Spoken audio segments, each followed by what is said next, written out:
Vaughn, let me interrupt you, Vaughn, but please stay on the line. Donald Trump has just posted on his social media platform, Truth Social, the following, quote, "The great and even legendary Charlie Kirk is dead. No one understood or had the heart of the youth in the United States of America better than Charlie. He was loved and admired by all, especially me, and now he is no longer with us. Melania and my sympathies go out to his beautiful wife, Erica, and family. Charlie, we love you." Again, Donald Trump, President Donald Trump, just posting on his social media platform news that Charlie Kirk, conservative activist, has died in today's shooting. Vaughn Hilliard, your reaction. This is not a good moment for us as America, for our engagement and our ability to have very difficult discussions. This is somebody who was a father, a husband, somebody who I think that we must note at this moment in time, Nicole, was there today on a college campus inviting people to take a microphone and debate him. And this is somebody who welcomed, you could call it an exchange of thoughts, you can call it a debate, you can call it what you want, but this is somebody who took a microphone today and was shot well on a college campus, engaging in the First Amendment right to be able to speak freely. And he was targeted. And this comes a year after Donald Trump was targeted and nearly killed. This comes a month after Melissa Hortman was assassinated in Minnesota. This is it's a difficult moment to immediately react to, Nicole. I will say that where we find ourselves as a country here over the last 10 years is one in which the bitter division of our politics has led to a rise in violence. And I just hope and I pray for the loved ones of Charlie Kirk, for the president, for his family, for the vice president, for those in the cabinet, for those aides, for those people at Turning Point USA, for those candidates around the country that campaigned with Charlie Kirk and got to know him. This is on a human level a bad, awful, horrific day for us as an American, as a country. And I will say that Charlie engaged with journalists. Charlie was somebody that pushed the envelope of what his political party should be. And we don't know the details and the facts of this shooting, other than Charlie Kirk is no longer with us and has been killed. And yeah, Nicole, I'll toss it back to you, other than to just say that this is an administration and not just a movement, but our politics that has been really wrecked today, an extension of what is an increasing politically violent country. Violence isn't politics. Violence is something else entirely. And I wonder if you think, Chris, that we're capable of dealing with the violence at a moment where our politics is so badly broken. I think it's going to be a real challenge. And I mean, I can give you the history of terrorism as an asymmetric tool in the modern era. Really started in the 1850s with the anarchist movement. And it was replicated because it demonstrated that getting to leaders was possible, and eventually ended with the assassination of the Tsar of Russia, Alexander III, President McKinley, and continued. And they learned from each other. Different groups learned from each other. You look at school shootings, the copycats, people understand that this is possible, and it's something that they want to do themselves. Well, in political violence, if you cannot get to, say, a political figure that has a security detail, but there's somebody equally polarizing, he's accessible. That's probably why they went after him instead of maybe somebody in government who might have a security detail. And it remains to be seen. But the other underlying factor is, again, the polarization in American society. When the far right defines people on the left and immigrants as invaders and not fellow citizens, as the enemy really destroying society, That's problematic. And then on the flip side, people on the left are defining people on the right as the others and fascist, authoritarian, and that's how we're looking at each other. Political violence is inevitable, and my concern is that this is going to become an increasing trend, like we saw at other periods of tumultuous times in the United States.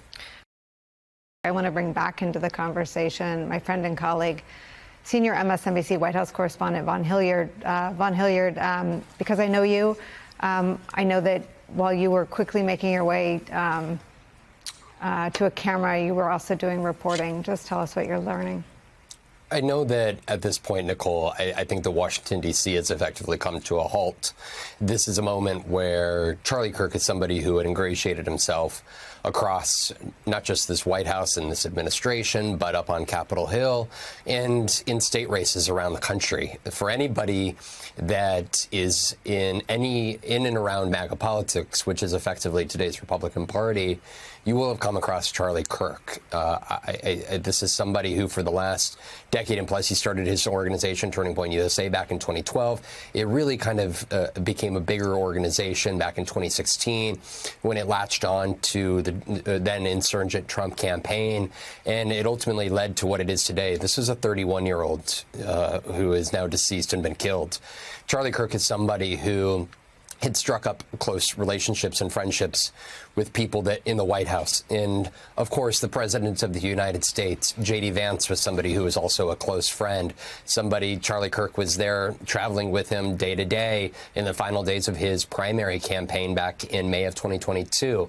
He had struck up a close friendship with Don Jr. He had struck up a close friendship with other key officials inside of this White House. And so in many ways, while he didn't work directly in the government, he was somebody who had pushed the Republican Party into making a MAGA future beyond even Donald Trump.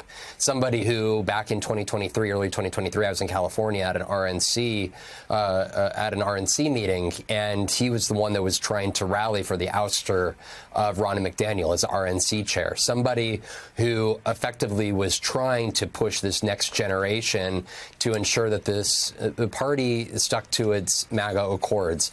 And again, I come back to the friendship part of this here, because when we're talking about our politics, Nicole, and in conversations that I've had over the years about Charlie Kirk, he is somebody who is eager to engage with people and debate them, and that is what he was doing on that university campus here today, welcoming people to a microphone to go toe-to-toe with him. And I think that this is not a conversation about the actual words, but it's about the mere presence of the words and the ability of Charlie Kirk to have a podcast, to have a place on television airwaves, and to go and onto college campuses and engage in that way. That is what we are talking about here today, and that was taken from this from the country. And I don't know what these days ahead look like. I was on a plane with Pam Bondi, the Attorney General, and Secretary Robert F. Kennedy Jr. They went on a quick day trip to Chicago for an event, and both of these individuals had struck up relationships with him in previous years. The Attorney General considered him a close friend, and so in many ways, this is a human story of loss of somebody that people in our politics considered to be a close friend.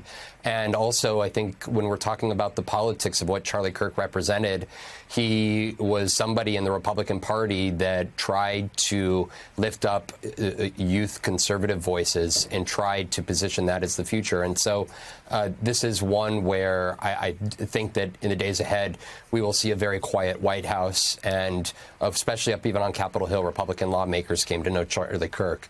And so in a lot of ways, I think we've compared Steve Bannon to a Rush Limbaugh figure because Charlie Kirk was more of an activist type. I don't know if that's the right comparison, but Charlie Kirk, if anybody was running or worked in Republican politics over the last several years, they will have worked with or had befriended Charlie Kirk along the way. Let me ask you, Vaughn, about the statements that I think came in while you were making your way to a camera for us.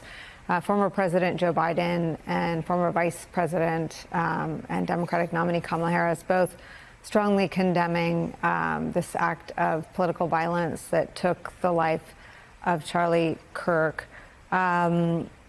he obviously advocated for some of the most sort of extreme policies and characteristics, both substantively and temperamentally, inside the MAGA movement.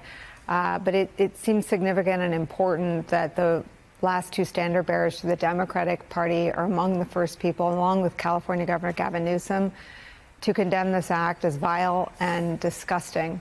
And I don't want to play a game of looking back for the timestamp on when the condemnations came in for the attack against Paul Pelosi. I believe they were not quite as clear and not quite as quick. But this does feel like a moment where people recognize this is unsustainable. The assassination earlier this summer of a Democratic leader in the state of Minnesota, the shooting of another, the two attempts on Donald Trump's life, the hammer assault against Paul Pelosi. Is there any sense among your sources and the people you're talking to that this is some sort of breaking point or tipping point in terms of coming out publicly and condemning political violence in all forms against all victims? I think it's too early for that, Nicole. I would hope so. I think objectively, as a journalist and as an American, I think that I can say that. But I think that at the same time, right, another one was the conspiracy to kidnap Gretchen Whitmer back in 2020. And this is a moment where I think you're looking at what is a grotesque action taken in an effort to silence political discourse. And as you noted, there is a substantive conversation to be had about what the discourse here in this country looks like. But the mere fact that discourse can exist in this country, I think, is imperative. You mentioned Gavin Newsom, the California governor. He received some pushback and from Democrats. He started a podcast and had Charlie Kirk on his podcast, and the two men went back and forth. And there was an argument over whether Gavin Newsom was elevating the voice of Charlie Kirk and whether that was helpful to the Democratic Party and their efforts. And there was pushback that Gavin Newsom made that it is that type of discourse with somebody who has a mass following, like Charlie Kirk, somebody who, whether you like it or not, had built an organization at the age of 31 that amassed hundreds of millions of dollars, and it effectively built a political machine that was very influential in American politics. And Gavin Newsom defended the decision to have him on his podcast so the two could debate the substance of those very issues. In many ways, we have seen, voices like his leave, just the television platform space, but podcast space. And in many ways, I think that we are in this moment of watching political violence take the lives of too many, and also a reckoning with how and what discourse is allowed to look like, because there are those that are seeking to put a stop to it. People that take the life of Charlie Kirk, people that take the life of Melissa Hortman, people that go and shoot the likes of Gabby Giffords, people that go and beat Paul Pelosi. This is a moment where I think that the country really must have a deep look at itself. And as a journalist, it is hard not to look at our politics and go to these events and celebrate the fact that we have the ability to cover political campaign events today. And I fear that the direction of where we go in the days and the weeks and the years ahead, that somehow as a consequence of today's killing and those political violence acts before, will ultimately limit this country's ability to engage and for people to go out readily to protest, to celebrate, and to campaign. As a journalist, that is something that we cover on a day-to-day basis. We go and talk to people about their opinions and try to convince them to share them on camera. And the worst thing that could happen is that that is limited. But today's action undoubtedly only diminishes this country's ability to freely engage in free speech here ahead. We are, of course, following the breaking news out of Utah right now. And I just want to sort of clarify where we are right now. There was back and forth about whether a suspect, a person of interest, or a subject had been apprehended. There was an individual in custody. Just moments ago, we got information from FBI Director Kash Patel that that person has been released after an interrogation by law enforcement, which would lead one to conclude that the suspect, whoever pulled this off, whoever committed this heinous act, is at large presently at the moment. We are, of course, going to continue following this situation. I want to bring in Senator Chris Murphy, Democrat of the state of Connecticut. He has, of course, experienced horrific gun violence in his own state and is author of the book, The Violence Inside Us, A Brief History of an Ongoing American Tragedy. Senator, I wish that we did not have such regular occasions to speak in the aftermath of something, a wrenching and horrible act of violence, but we are here again. Your thoughts about what we have seen happen today? Yeah, I mean, the first thing I think about is Charlie Kirk's family, having spent way too much time with the sons and daughters and mothers and fathers of those who have fallen from gun violence. There's just no words to describe what they're going through right now. Nobody should have to live through this horror. But I'm certainly thinking about the quickening pace of political violence in this country. In an extraordinarily short amount of time, you've seen the murder of state legislators in Minnesota, attempted assassinations of the president of the United States. Obviously, January 6th still lives in our very present memory. And we've got to have a conversation about how we draw a line here. And we can't afford to argue who's more at risk, the right or the left. The fact of the matter is the shots are being fired at political figures, whether they are Republicans or Democrats. There has been a permissiveness about political violence, and I do think the President of the United States has to answer for the way in which he's created that culture of permissiveness. But there have been elements of the left who have lionized and celebrated violence as well. And this is a moment for everybody to assess where we are and recognize that our entire democratic experiment is going to crumble if people don't believe that they're safe when they express their political views. Yeah, that's very foundational. I just want to note here, and we've been noting it tonight, that we don't yet know who did this. We don't know their motives. And it very well may be, as was the case, I think, in the wake of the attempted assassination of Donald Trump, that those motives or politics were illegible, inscrutable, something of a black box. And that's part of the context here.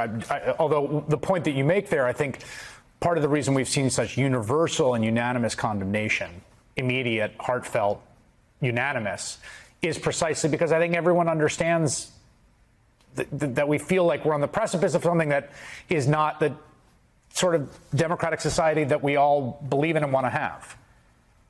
Yeah, that's right. And we do not yet know the motive here. I did hear the governor of Utah, somebody that I generally trust, call this a political assassination. Maybe he has information that the rest of us don't.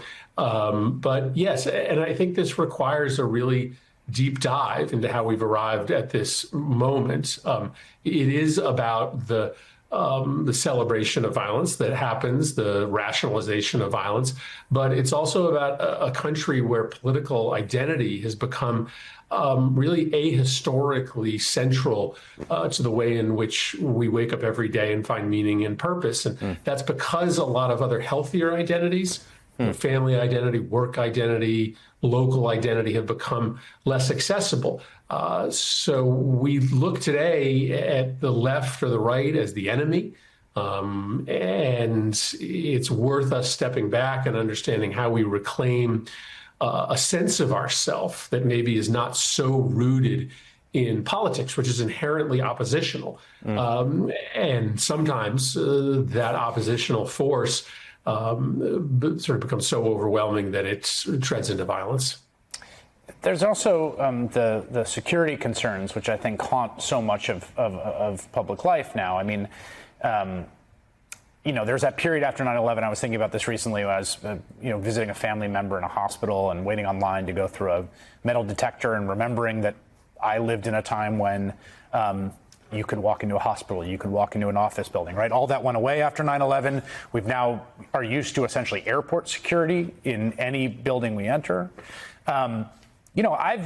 I and every political figure and public figure and author and professor and across the political spectrum of ideology has sat underneath the tent with a microphone to talk to a bunch of people.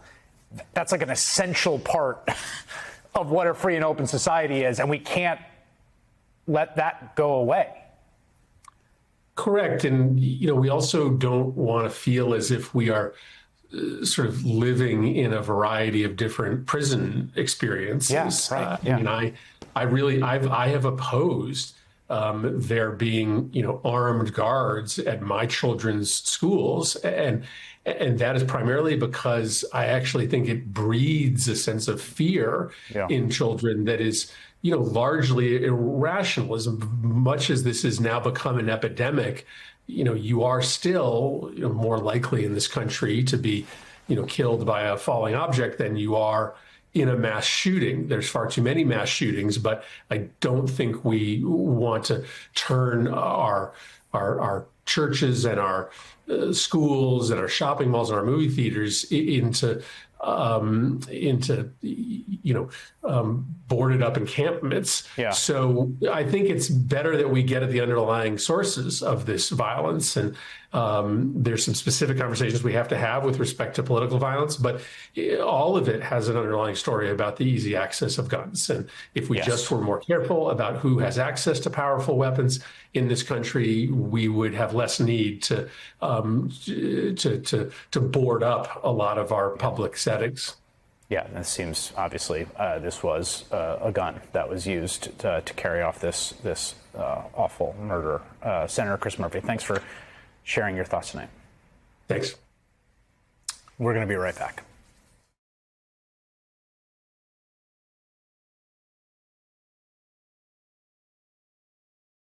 A new and explosive lawsuit against FBI Director Kash Patel, filed by former FBI executives he filed. That lawsuit alleges Patel knowingly broke the law when he carried out the firings at the behest of the White House, and it quotes him as saying he knew he could get sued for firing agents without cause, but that his job depended on removing people who had worked on cases against President Trump because, quote, the FBI tried to put the president in jail and he hasn't forgotten it. Joining me now, the MSNBC correspondents who got the early information about this lawsuit. They've been poring over it. Justice and Intelligence correspondent Ken Dilanian and senior investigative correspondent Carol Leonnig. Ken, what should we know? What stands out about this lawsuit? Carol, the most striking thing about this stunning lawsuit is that it recounts alleged behind-the-scenes conversations with some of the biggest players in the Trump Justice Department. We're talking about FBI Director Kash Patel, Deputy Director Dan Bongino, and then senior DOJ official Emil Bovee. Look, our viewers have heard a lot about how the FBI has been politicized. Carol and I have been reporting on these issues for months. But here, for the first time, we have an on-the-record version of events from people who were in the room, including Brian Driscoll, one of the plaintiffs, who ran the FBI for months before Patel was confirmed and then stayed in the senior job for months afterwards. And if these accounts are to be believed, it's actually worse than we could have imagined. This is a 69-page complaint that reads like a great piece of narrative journalism, Chris, and it portrays an FBI that is totally beholden to the whims of the Trump White House and to outside political actors, including MAGA activists on social media. As you mentioned in the intro, it alleges that Patel fired senior FBI executives on orders from the White House for reasons that were totally political. That's against the law, and the lawsuit says Patel acknowledged knowing it was against the law. He allegedly said he knew he would be sued, but that his job depended on him carrying out the orders of the White House. And what's really shocking to me is that many of these decisions seem to be driven by a small number of MAGA activists on social media who pressured Patel, Bongino, and the White House, often leveling false allegations against decorated FBI leaders. And to give you one example, MAGA activists falsely claimed, according to the lawsuit, that an FBI agent named Christopher Meyer, a military veteran, had participated in the Mar-a-Lago search. Meyer happened to be one of 4 pilots at the FBI, so he was actually flying Kash Patel around in an FBI jet. MAGA activists, of course, were outraged about this, so Driscoll was ordered to fire Meyer based on these false allegations. He resisted, according to this lawsuit, and told Patel it would be illegal, especially because Meyer is a military veteran with special protections. But Patel is quoted in the lawsuit as saying, "I can't save everyone." Driscoll was ultimately fired for refusing to terminate Meyer, and Meyer also was fired, Chris. So, Carol, it is indeed rare to have this kind of insider account at the highest levels of the FBI. Tell us a little more about what it says and how it informs what we should know about how politics is shaping decisions at the country's premier and once independent law enforcement agency. Chris, I really appreciate that you used those words, once premier and once independent, because what Ken and I are finding and what we were learning about before this was ultimately filed was that these details from inside the room of the FBI at the highest levels indicate that the acting director and the deputy director were pushing back hard against the efforts to fire people who were targeted simply because a MAGA supporter of the president didn't like him, or the president raised concerns, or somebody had a taste for blood, literally a taste for blood. There was a moment in this episode that's recounted in the lawsuit where the acting deputy attorney general tells the acting FBI director, so Emil Bove, tells Brian Driscoll, hey, look, I'm getting pressure from the White House. We need to fire people, a symmetrical amount of firing at the FBI as we've been having at the DOJ. This is in mid to late January. And he basically is just like, give me some names of people to fire. I want to target some people. And he starts asking for rosters of squads of agents who worked on the January 6th investigation. He wants to deliver essentially this blood to sate the White House that wants to see people fired. The other really compelling thing, Chris, that I saw in this lawsuit were the scenes in which Kash Patel, then the nominee to become the acting director, tells the Senate in his confirmation hearings that he will never use politics to make any decisions. He will never mistreat or abuse that standard for career FBI agents. They will all be treated fairly. And he says it multiple times in his hearing. But meanwhile, people he has chosen as his advisors inside the FBI have a list that they are showing to the acting director, Brian Driscoll, of people that they have to target in different offices of the FBI because they are politically distasteful to the president and to the White House. And meanwhile, as soon as Patel is confirmed, he acknowledges to these acting leaders that he's got to fire people for political reason because the president has not forgotten about the agents who tried to, quote unquote, put him in jail. So I have not obviously seen the entire lawsuit. So help me to understand. You have a list of people you have to fire. Is it as simple as the White House wants them gone, or do they try to at least give them some pretense of something they may have otherwise been perceived to do that might be a fireable offense? There seems to be very little effort at creating a pretense, at least as alleged in this complaint. 69 pages of amazing scene, but you're asking the right question. And it surely is not delivered here that there's any rejoinder, any response from a Kash Patel, an Emil Bove, now the confirmed judge on the appellate court, or from Dan Bongino, the deputy director. There's no explanation or excuse or even fig leaf given for why we have to get rid of these people. At one point, Deputy Director Dan Bongino says, this guy, Walt Giardina, he's got to go. What is the reason given for why Walt Giardina, and sort of a legendary public corruption federal agent who's investigated politicians of all stripes of both parties, what is the reason given? He was basically a person who'd been involved in both special counsel investigations under Robert Mueller and also under Jack Smith. And that is all that was necessary to say he's got to leave. So, Ken, what is it that the plaintiffs are looking for? These folks who got fired, is this the lawsuit saying we want our jobs back? What do they want? Yeah, they want to be reinstated in their jobs, although that may not be practical because this lawsuit will take probably many years to be litigated. They'll probably seek back pay. But I think what they're most seeking is public vindication here and to put a spotlight on what is really an unprecedented change in the FBI. Our viewers may think that this is normal, that one administration, asserts its political will on the FBI. And of course, there was a narrative in the Biden administration that somehow the FBI had been politicized and was going after Trump because there were a bunch of Democrats running around the FBI.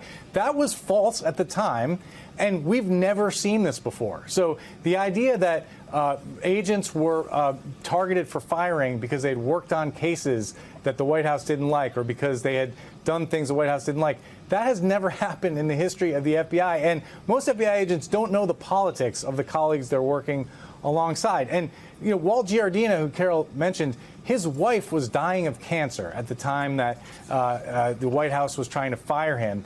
And to answer your question, to expand on the answer to your question earlier, not only did the Kash Patel and Dan Bongino not have a pretense to fire these people, they actually, in some cases, were trying to protect them. And they were telling them, look, the White House wants you gone. This is the case of Steve Jensen, who had worked on January 6 cases and was leading the Washington field office. They were saying, look, the White House wants you gone, but we know you're good, so we're going to try to keep you in place. We're expending a lot of political capital to keep you in place. And then ultimately, they couldn't keep him in place because he refused to fire Walt Giardina, who, as Carol said, was a decorated agent, a military veteran of the Iraq War, who had investigated people of all political stripes. So it's really, I think that what they most want to see here is they want this exposed. And there's been a lot of reporting on the politicization of the FBI. But again, we've never before seen directly from inside the room these accounts with the decision makers. And I suspect that Brian Driscoll and the other plaintiffs in this case took very good notes, Chris. Yeah, and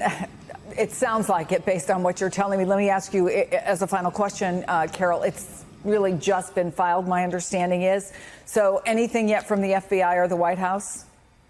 We're looking into that right now, asking them for their comment. We're eager to hear what they have to say. I think you know that Kash Patel has in the past testified under oath that he would never use politics this way. This certainly suggests otherwise, so it'll be really interesting to hear.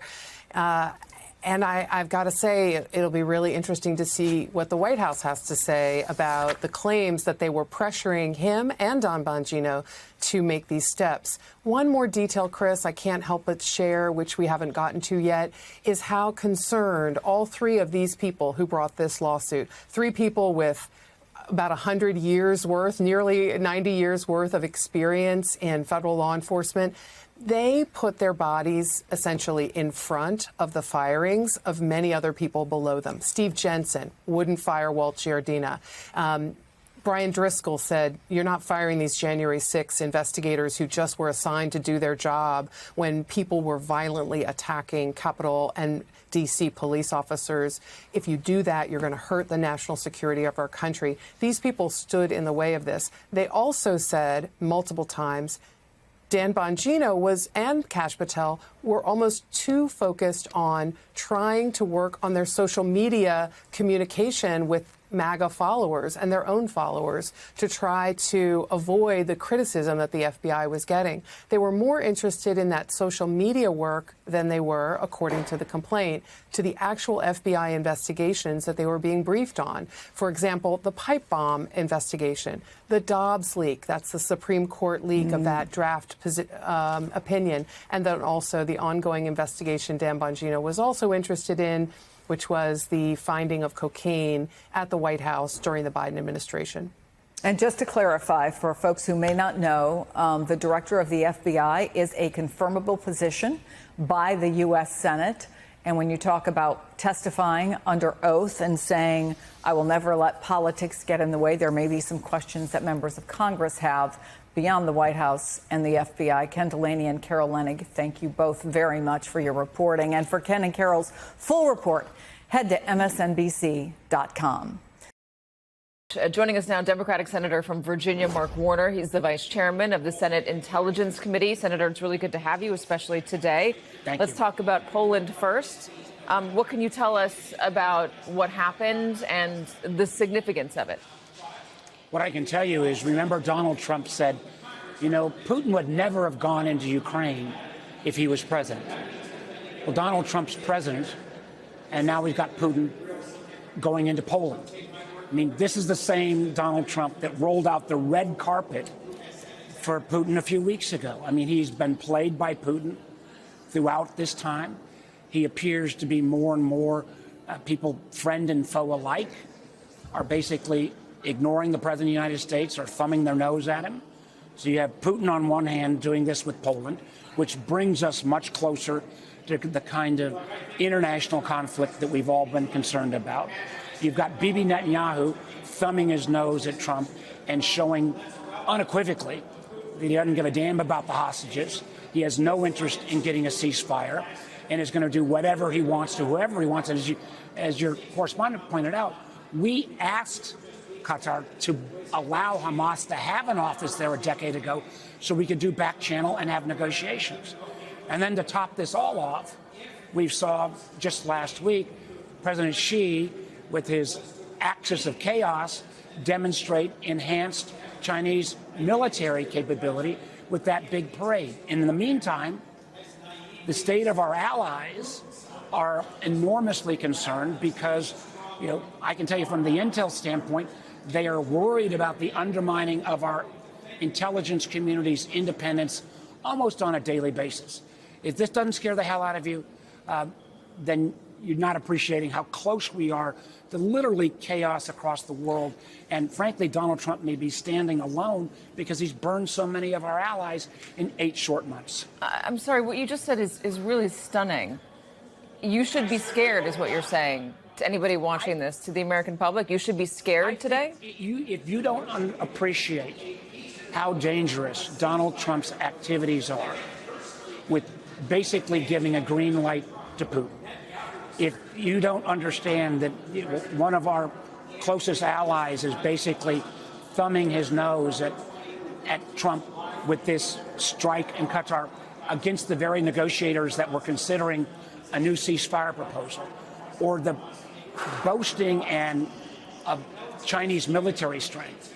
And what I hear that worries me so much is concern from our allies because Donald Trump has clearly put our allies in harm's way. I mean, remember, he was going to kick Canada out of the Five Eyes. And you've got this undermining almost a daily basis of the independence of our intelligence community as intelligence professionals get fired if they don't bend the knee. And my fear is what happens when America has corrupted intelligence. We end up in a war like Iraq. Okay, I'm going to talk to you about that lawsuit against the FBI and the accusation that people were fired knowingly just because they were involved in investigations into Donald Trump, because they were assigned those investigations. But I do want to stick on Poland for one more beat. The consensus seems to be that this is Vladimir Putin testing the waters, seeing how far he can go in, trying to push back NATO in the effort for him to get farther and farther into Ukraine. Do you have any indication that he might want to take it a step farther, that he might actually arm a drone and do something with it in an allied country? Was this the first step to seeing how the allies might react, how Donald Trump might react? I don't know what Putin's next step will be. But, there was enormous consensus on both sides of the aisle that Vladimir Putin would never stop just with Ukraine. If he's successful there, whether it's the Baltic states that used to be part of the Soviet Union, or Poland that used to be under the direct influence of the Soviet Union, he's going to continue to try to reconstitute the old Soviet Union. He's been clear about that. And the fact that President Trump has downplayed the importance of our alliances and, frankly, coddled Putin in ways that he thought simply his personal relationship with Putin was going to end all these wars, I think we are in a more dangerous position today than we've been in a long time. Do you know what we would do, what would happen next if Vladimir Putin did make a move in Poland or any other allied nation? That would attack the very foundation of NATO. Article 5 of NATO, and Poland didn't call on that today, but Article 5 of NATO, the peace treaty that frankly has kept war from breaking out in Europe for the last 75 years, states very clearly, if one nation is attacked that's part of NATO, then it is viewed as an attack upon all of the now, I believe, 30+ nations that are in NATO. So the question would be, will Donald Trump actually honor our commitment? Will he stand up? Or will he do what I expect him to do is he'll give Vladimir Putin another, well, we're going to do something in the next 2 weeks. I'm going to make a decision in the next 2 weeks, which is the default Trump answer to any hard problem. And I think what we're now seeing is friend and foe alike around the world know that Trump can get pushed around. And again, it's frankly just remarkable to me that this is happening in Poland. It's remarkable to me that, Bibi Netanyahu's government in Israel is so willing to be disdainful of its biggest ally, America, that they take this action in a third country. And we continue to see, China make the appeal to the rest of the world. Hey, look how unstable and chaotic America is. Frankly, China is trying to present itself as the more stable entity on the world stage. These factors are all intertwined, and they concern me greatly. And I know a lot of my Republican colleagues are privately concerned about all this, but will they ever raise their voice? And the question on that one is still out. Yeah, the privately concerned reports we've heard now for 10 years. Right. If they are concerned, I would like to hear it publicly, because you seem pretty concerned, sir. Let me ask you a follow-up question about Israel. If Israel is flouting this alliance with the United States, not giving us a heads up, as the president indicated, should we be continuing to support Israel? What is your position on that? My belief, and I've been a staunch supporter of Israel, but I worry that the Bibi Netanyahu government is not, frankly, in many ways acting in Israel's best long-term interest. It appears that Mr. Netanyahu is more interested in staying out of the Israeli justice system and staying prime minister rather than trying to bring back the hostages, or for that matter, try to get to a ceasefire by taking out the very negotiators who were reviewing a ceasefire deal, by taking them out in a third country. It's absolutely clear that at least his government doesn't want to have a ceasefire. I hope America, and I frankly hope the Israeli people will see this what it is. I mean, those hostages ought to be released. We ought to put an end to the massive amount of bloodshed that's taking place in Gaza. And instead, if the Trump administration lets this go by without any response, then the amount of carnage that will take place when Israel invades Gaza City will be unprecedented. There's a significant portion of the Israeli public that is not happy about this, or Netanyahu's leadership and his decisions on the war. They've been marching, hundreds of thousands of them, intermittently recently as well. Have you seen any intelligence to indicate that Israel was able to kill any Hamas leadership? Hamas says no. Do you have an idea of what happened? I have not been briefed yet. I will get that later, but I'm also not going to share. I'm kind of old-fashioned that if it's something that's classified information, I don't talk about it on Signal and I don't share it with the media. But I'll hopefully have more information on that shortly. Another question for you about Venezuela. The strike on the ship, the small boat with 11 people on board that the administration had said was carrying drugs to the United States. The New York Times has reporting from their sourcing inside the Pentagon that says that boat was turning around, that it had clearly gotten wind or notice that something was following them, and they were turning around. If that boat was turning around, what does that mean for the justification of this boat being an imminent threat, which is what the administration has been using to justify this strike? Well, again, I think it robs that justification. And listen, the Maduro regime in Venezuela, bad guys. Drugs flowing into America, absolutely, we have to do all we can to stop that. But the challenge right now is there are international rules of law around stopping ships on the high seas. You're supposed to give a warning. You're supposed to stop it. None of that was taking place. So will we ever know? Were there actually drugs on this boat? Were these individuals on the boat really part of this Trindalagua gang or not? You've destroyed all the evidence. I mean, it would seem to me that if you want to make this case, you ought to at least first try to stop and seize the contents, because that would build a stronger case about further steps. But instead, by taking out this craft, and my understanding there's going to be, because it's in the open water, there's not going to be any effort to even discover who was on and what were the contents. I don't think we'll know. And my concern is, I don't want our sailors, who are clearly acting on the order of the president, to be somehow getting legal jeopardy themselves because there are rules of engagement that countries abide by, and unless it is hard to make the attempt that this boat was literally a lethal threat to any American forces in the region. I'm out of time, so I'm hoping to get these two more questions in. Yes. One of them is, have you seen intelligence on the Venezuelan boat? The administration has said that they've heard conversations about drugs. They have tapes of those conversations. Have you heard those tapes? Have you seen any evidence that those tapes exist? I have not. Our staffs were briefed, but we were not. I would characterize it as the briefing was unsatisfactory.